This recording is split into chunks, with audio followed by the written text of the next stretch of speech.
नमस्कार मित्रांनो, माझ्या या नवीन ब्लॉगमध्ये तुमचं स्वागत आहे. मित्रांनो, आता आपण जाणार आहोत लोकल ट्रेन पकडून एका चांगल्या ठिकाणी फिरायला.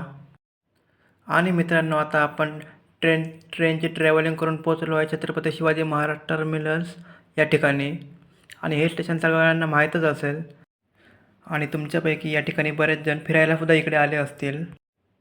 आणि हे स्टेशन भरपूर मोठेसुद्धा आहे. आणि आपण गावी जाताना या ठिकाणाहून गावाला जाणारी ट्रेनसुद्धा आपण पकडतो. आणि मित्रांनो, स्टेशनच्या बाहेर आल्यावर आपल्याला भरपूर टॅक्सीवाले बघायला भेटतात. आणि टॅक्सी पकडून आपल्याला जायचे आहे ते म्हणजे गेटवे ऑफ इंडियाला. आणि संडे वगैरे असला की या ठिकाणी भरपूर म्हणजे भरपूर गर्दी असते, किंवा एखादी सण असला किंवा सुट्टी असली तर या ठिकाणी भरपूर गर्दी आपल्याला बघायला भेटते. आणि हे मुंबईचे सर्वात महत्त्वाचे ठिकाण म्हणजे हुतात्मा चौक. हुतात्मा चौक आपल्याला बघायला भेटतो. आणि मित्रांनो, आपल्याला उतरायचे आहे ते म्हणजे गेटवे ऑफ इंडियाला. मित्रांनो, आणि हे ठिकाण कोलाबाला आहे. आपल्याला चारही बाजूला गर्दीच गर्दी बघायला भेटते, कारण आज संडे आहे आणि आपण संडेच्या दिवशीच फिरायला बाहेर निघालो आहे. चला मग तुम्हाला दाखवतो गेटवे ऑफ इंडिया कसा आहे तो. आणि त्याच्यासमोरच आपल्याला ताज हॉटेल म्हणजे मुंबईचे फेमस हॉटेल आपल्याला बघायला भेटते. आणि मित्रांनो, या गर्दीबरोबरच आपल्याला कडक ऊनसुद्धा लागत आहे, कारण आपण दुपारीच आलेलो आहे. जवळजवळ 12-12:30 वाजलेले आहेत. आणि इकडे आपल्याला स्वामी विवेकानंदांचा स्टॅच्यू बघायला भेटतो. तो गेटवे ऑफ इंडियाच्या समोरच आहे. गेटवे ऑफ इंडियाच्या समोरच आहे म्हणजे ताज हॉटेल. आणि ताज हॉटेलच्या बाजूलाच अबरॉयल हॉटेलसुद्धा आहे, बघू शकता. आणि आपल्या छत्रपती शिवाजी महाराजांचा स्टॅच्यूसुद्धा तिकडे आहे. आणि दुपारच्या भर उन्हात राहून आपण हे तिकीटसुद्धा काढलेलं आहे, कारण आपल्याला जायचं आहे एलिफंटाला. आणि हे ठिकाण गेटवे ऑफ इंडियावरून जवळपास 10 ते 11 किलोमीटर लांब आहे. त्यासाठी आपल्याला बोटीने जावं लागणार आहे. गेटवे ऑफ इंडियाच्या बाहेर तुम्ही या फेरीबोटसुद्धा बघू शकतात. भरपूर फेरीबोट फिरत आहेत, कारण प्रवाशांना नेण्यासाठी या फेरीबोटचा उपयोग होतो. मित्रांनो, आणि आता आपण जाऊन या फेरीबोटमध्ये बसणार आहोत. आणि आपण हा प्रवास पहिल्यांदाच करत आहोत. पहिल्यांदाच या ठिकाणी आपण जात आहोत एलिफंटाला. बोटीमध्ये जाण्यासाठी आपल्याला या लाईनमध्ये भरपूर वेळ वाट बघावी लागली आहे. एलिफंटाला जाण्यासाठी भरपूर म्हणजे भरपूर गर्दी आहे, कारण आज संडे आहे म्हणजे गर्दी असणारच हे आपल्याला माहीतच होते. म्हणून आम्ही सकाळी सकाळी घरातून बाहेर निघालो. आणि आपण येऊन पोचलो गेटवे ऑफ इंडियाला. आणि मित्रांनो, माझ्यासोबत या दोन्ही अनन्या आणि विनीच्यासुद्धा होत्या. आणि आपण बोटीमध्ये बसलेले आहोत मित्रांनो. आणि आता हळूहळू बोट चालू होत आहे आणि आपण एलिफंटाला जात आहोत. महत्त्वाचं म्हणजे आपण या बोटीचा प्रवास एवढा मोठा म्हणजे पहिल्यांदाच करत आहोत, त्यामुळे आपल्याला काहीतरी नवीनच वाटत आहे. बोटीमध्ये बसल्यावर आपल्याला अशा प्रकारे काही सेफ्टी कपडे दिले जातात, कारण काय झालं तर हे कपडे आपण वापरू शकतो. या बोटीने आपल्याला एलिफंटाला जायला जवळजवळ 1 ते 1.5 तास लागणार आहे. बघूया आता आपला सफर कसा होतो ते. आणि मित्रांनो, आपल्याला भूक लागलेली आहे, त्यामुळे आपण हे कोथिंबीरचे वडे घेतलेले आहेत डिशमध्ये. भरपूर खायला काय काय घेतलेलं आहे. त्याच्यानंतर हे ढोकळा आहे. यांना कधी एलिफंटाला पोचतो असं झालेलं आहे. आणि ही सुद्धा बोटीने पहिल्यांदाच प्रवास करत आहे मित्रांनो. बघू शकता किती खुश आहेत ते. त्यानंतर आपण खाणार आहोत पापडी. त्याच्यानंतर बोटीने जाता जाता आपल्याला हे 2 पक्षी बघायला भेटतात मित्रांनो. किती भारी आहेत बघा. त्यानंतर आपण येऊन पोचलो आहे. आणि बोटमध्ये आपल्याला असं खायलासुद्धा भेटतं, फ्रुटी वगैरे, नाहीतर अजून कुरकुऱ्याचे पॅकेटं वगैरे पण विकत भेटतात मित्रांनो. फ्रीमध्ये काय नाही भेटत. तिकडे जात असताना आपल्याला बाजूला मोठमोठ्या बोटीसुद्धा बघायला भेटतात. ते बाहेरच्या देशातून आलेल्या असणार कदाचित, ते आपल्याला बघायला भेटतात इकडे. त्यानंतर आपण एलिफंटाला येऊन पोचलेलो आहोत. इकडे घेऊन जाणाऱ्या वेगळी बोटी असतात आणि आणून सोडणाऱ्या बोटी वेगळ्या असतात. चला मग मित्रांनो, आपण एलिफंटाला उतरलेलो आहोत. बघा माझ्या पुढे नजारा किती सुंदर आणि भारी आहे तो. चला मग तुम्हाला दाखवतो, या लवकर. समोर असलेल्या बोर्डवरती वेलकम टू एलिफंटा आइसलँड असं लिहिलेलं आहे. बघा मग माझ्यासमोर किती भारी नजारा येतो. आजूबाजूला बोटी लागलेल्या आहेत. त्यानंतर समोर मोठा डोंगर आहे. आणि ही बोट तर बघा किती भारी दिसत आहे. थांबा, तुम्हाला थोडं झूम करून दाखवतो केवढं चांगली बोट आहे. तर मला तर ही बोट खूप आवडलेली आहे. आजूबाजूला चारही बाजूला पूर्ण समुद्रच समुद्र आहे. आणि आपण या आइसलँडवर आलेलो आहोत. बाजूला बोटी लागलेल्या आहेत, बघू शकता. आणि आपल्याला त्या ठिकाणी जाण्यासाठी या ट्रेनचा वापर करावा लागणार आहे. ही ट्रेन खरी नाही आहे, पण या ठिकाणी या ट्रेनमध्ये बसून आपल्याला तिकडे जावं लागणार आहे. ज्या ठिकाणी गार्डनमध्ये ट्रेन असतात ना खेळण्यांच्या, तशीच ही एक ट्रेन आहे आपल्याला बघायला भेटते, जी त्या ठिकाणी आपल्याला नेऊन सोडते आणि आणून आणून परत या ठिकाणी सोडते. आणि मित्रांनो, ही ट्रेन फ्रीमध्ये नाही आहे, याचे काहीतरी कॉस्ट आपल्याला द्यावं लागणार आहे. एलिफंटाला चालत जाण्यासाठी आपल्याला 10 मिनटं लागतील. एवढी गर्दी होती म्हणून आम्ही चालतच निघालो. आम्हाला जागा नाही भेटली या ट्रेनमध्ये बसायला, म्हणून आम्ही चालत निघालेलो आहोत. बघू शकता, ट्रेन गेली तशी ही पोरं या रुळावरून चालत निघाली. या ट्रेनमधून जाण्यापेक्षा चालत जाण्याची एक वेगळी मजा असते. आणि चालत चालत आपण हे वातावरणसुद्धा बघू शकतो. जसं गावाला असतं तसं तिकडे वाटत होते. बघू शकता, पूर्ण मोठे-मोठे डोंगर, आजूबाजूला पूर्ण समुद्र भरलेला आहे चारही बाजूला आणि आपण आइसलँडवरती आहोत, बघू शकता. आणि या ठिकाणी आजूबाजूला स्थानिक पाण्यामध्ये होड्यामध्ये फिरताना दिसत आहेत. आणि तिकडून भरलेली ट्रेन आता इकडून येत आहे. मगाशी नेऊन सोडली ती ट्रेन आता इकडून आणून आणून सोडत आहे परत या ठिकाणी. बघू शकता, किती मस्त वाटत आहे ना. ही पण अशीच खेळण्याची ट्रेन वाटत आहे, पण इकडे माणसं बसू शकतात. जाताना जशी भरून ट्रेन गेली तशी येताना सुद्धा ही ट्रेन भरून आलेली आहे आणि त्या ठिकाणी नेऊन सोडत आहे. या ठिकाणचे नाव आपल्याला घारपुरी ग्रामपंचायत असं बघायला भेटतं आहे. आणि आतमध्ये जाण्यासाठी आपल्याला इकडून तिकीट घ्यावं लागणार आहे. ते तिकीट घेऊन आम्ही पुढे निघालेलो आहोत.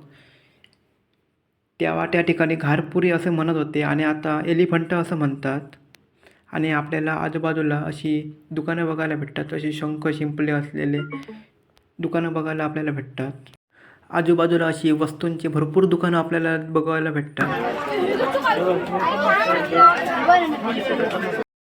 त्यानंतर इकडे आपल्याला हत्तींच्या मूर्त्या, देवांच्या मूर्ती, शिवपिंड अशा मूर्त्या बघायला भेटतात.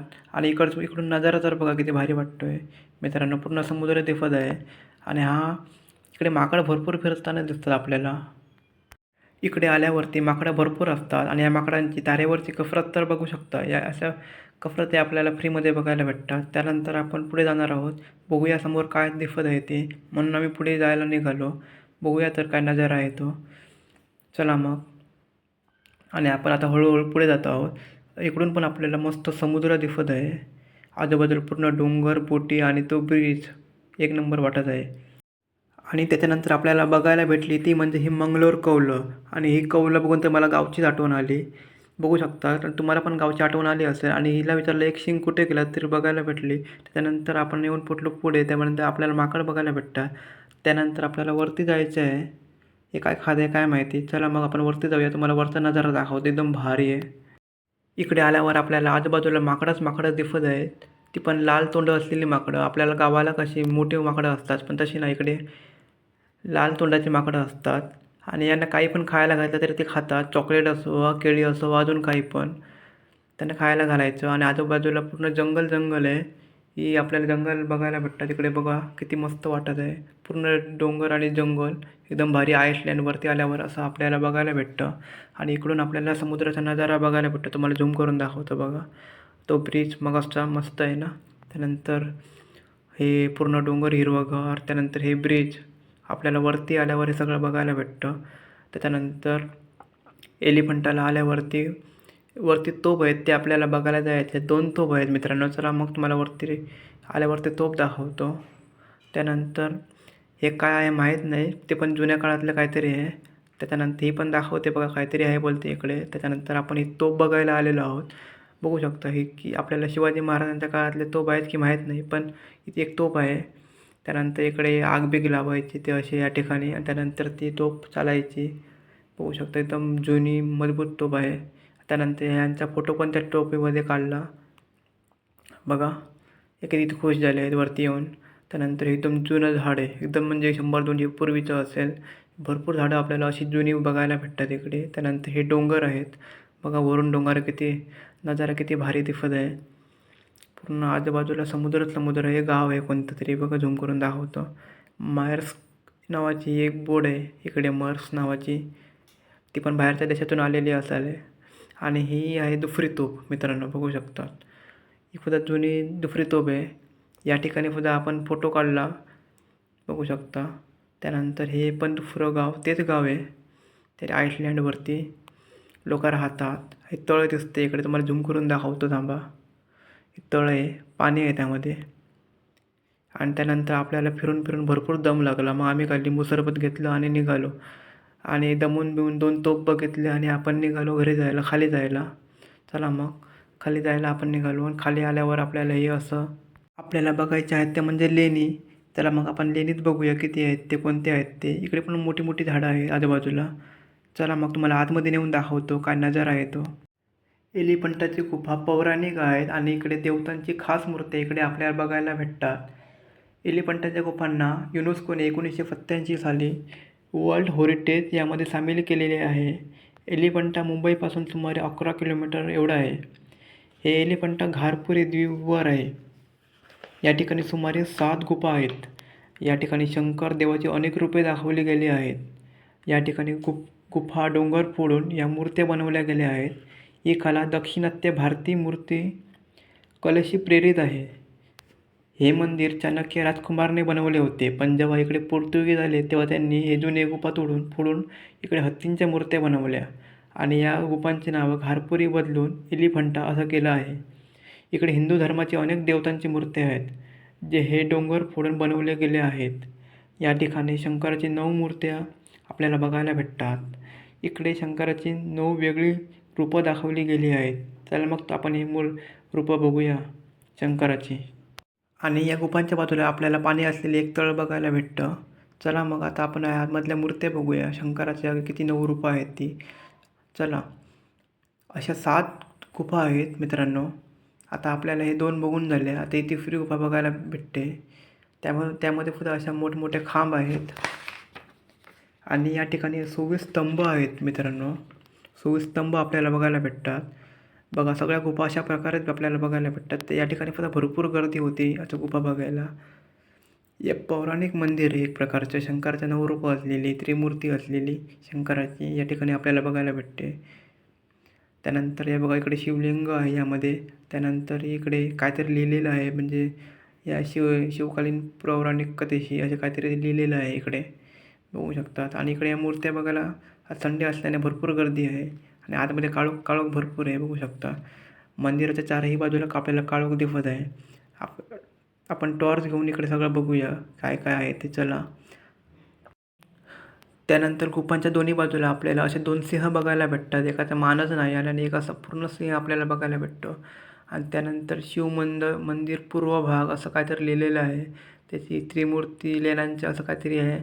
ते आपल्याला पूर्ण वाचायला बघा, तुम्हाला जमतं काय. त्याच्यानंतर आपण ती 4थी गुफा बघायला भेटतो आहे. बाजूबाजूला 7 गुफा आहेत मित्रांनो. मोठी अशा 7 गुफा आहेत. चला मग तुम्हाला दाखवतो आता ही 4थी गुफा आतमध्ये काय आहे ते. चला. त्यानंतर आपल्याला बघायला भेटते आतमध्ये गेल्यावर अशा लहान लहान गुफा आहेत आतमध्ये. त्यामध्ये शिवलिंग नाहीतर अशा मूर्त्या आहेत बघू शकता. त्यानंतर या पोराने सुद्धा वरती जाऊन फोटो काढले. हा बघा कसं बघतोय वरती जाऊन फोटो काढायला. चला मग आपण चालला फोटो काढायला. त्याच्यानंतर आपण यांचा फोटो काढून दुसऱ्या गुफा बघायला जाऊया. त्यानंतर यांचा फोटो काढायला आपण आता खाली उतरलेलो आहोत. यांचा फोटो काढत आहोत. या सर्व 7ही लेण्यांमध्ये आपल्याला अशाच प्रकारच्या अशा मूर्ती शंकराच्या बघायला भेटतात.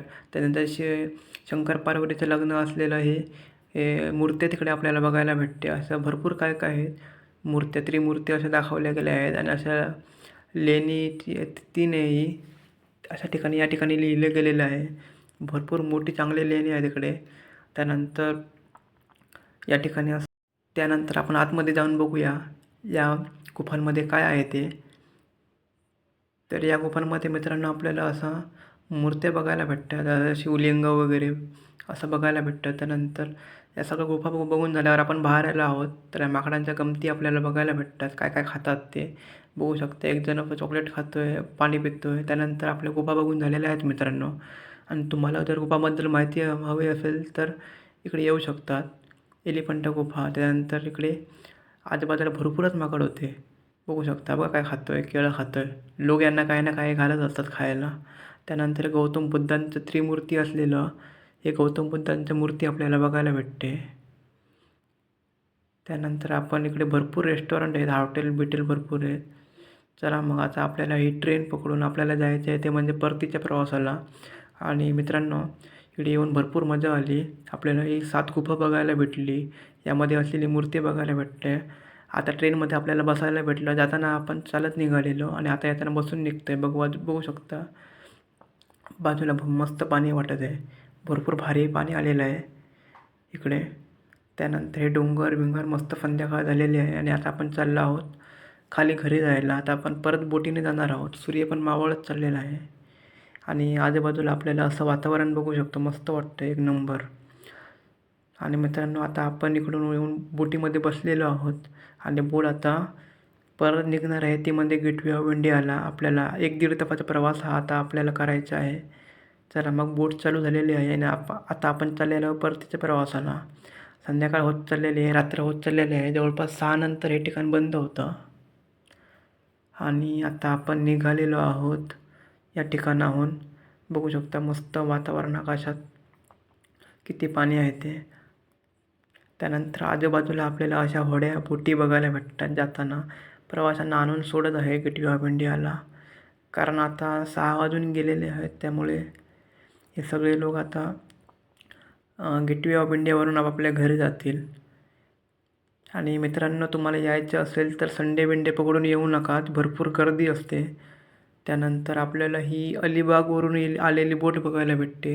ही बोट अलिबागवरून आलेली आहे. बघा किती भारी वाटते ना.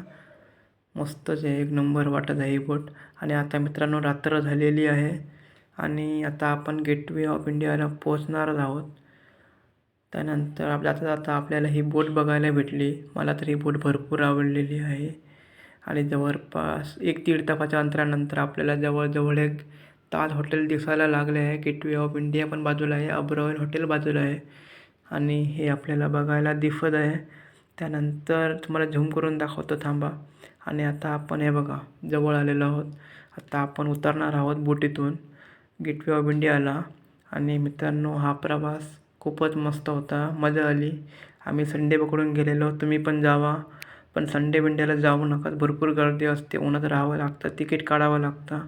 त्यामुळे तुम्ही असं मधल्या वारी जावा, म्हणजे तुम्हाला आरामात फिरता येईल. एवढी गर्दी नसेल. आणि इकडून ताज हॉटेलचा नजारा तर बघू शकता. वा, एक नंबर वाटत आहे.